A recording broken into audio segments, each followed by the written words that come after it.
ശബരിമലയിൽ തിരക്ക് വർദ്ധിക്കുന്നു. മണിക്കൂറുകൾ കാത്തുനിന്നാൽ മാത്രമേ ശബരീശ ദർശനം സാധ്യമാകൂ. വിവിധയിടങ്ങളിൽ നിയന്ത്രിച്ചതിനു ശേഷമാണ് തീർത്ഥാടകരെ സന്നിധാനത്തേക്ക് അയക്കുന്നത്. സന്നിധാനത്ത് നിന്നും അരുൺ കൊടുങ്ങൂർ തയ്യാറാക്കിയ റിപ്പോർട്ട് കാണാം.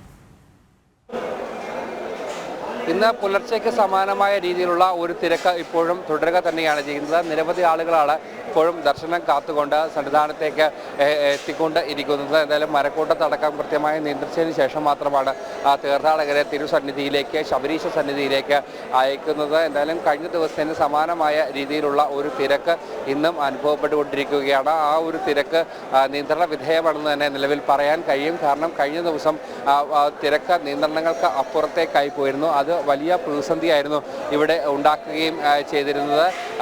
മണിക്കൂറുകളോളം തീർത്ഥാടകരെ പിടിച്ചിടേണ്ട ഒരു സ്ഥിതിവിശേഷമെല്ലാം തന്നെ ഉണ്ടായിരുന്നു. ആ ഒരു പ്രശ്നത്തിന് നിലവിലൊരു പരിഹാരം കണ്ടിരിക്കുകയാണ്. കൃത്യമായ രീതിയിലുള്ള ഒരു ഇടവേളകളിൽ തീർത്ഥാടകരെ പടികയറ്റി വിടുന്ന ഒരു സാഹചര്യം ഉണ്ട്. അതോടൊപ്പം തന്നെ ഏറ്റവും എടുത്തു പറയേണ്ട മറ്റൊരു പ്രധാനപ്പെട്ട കാര്യം, പടികയറി എത്തുന്ന തീർത്ഥാടകരുടെ എണ്ണത്തിൽ വലിയ ഒരു കുറവ് ഉണ്ടായിട്ടുണ്ടായിരുന്നു. പക്ഷേ ആ ഒരു പ്രശ്നത്തിന് നിലവിൽ ഒരു പരിഹാരമായിട്ടുണ്ട്. പരമാവധി തീർത്ഥാടകരെ പടികയറ്റി വിടുന്ന ഒരു സാഹചര്യമാണ് നിലവിൽ ഉള്ളത്. എന്തായാലും വരും ദിവസങ്ങളിലും വരും മണിക്കൂറുകളിലുമെല്ലാം തന്നെ തിരക്ക് വർദ്ധിക്കാനുള്ള ഒരു സാധ്യതയും സാഹചര്യവുമാണ് നിലവിലുള്ളത്. കാരണം അതിലേറ്റവും എടുത്തു പറയേണ്ടത് മണ്ഡല പൂജയുടെ സമയമാണ്.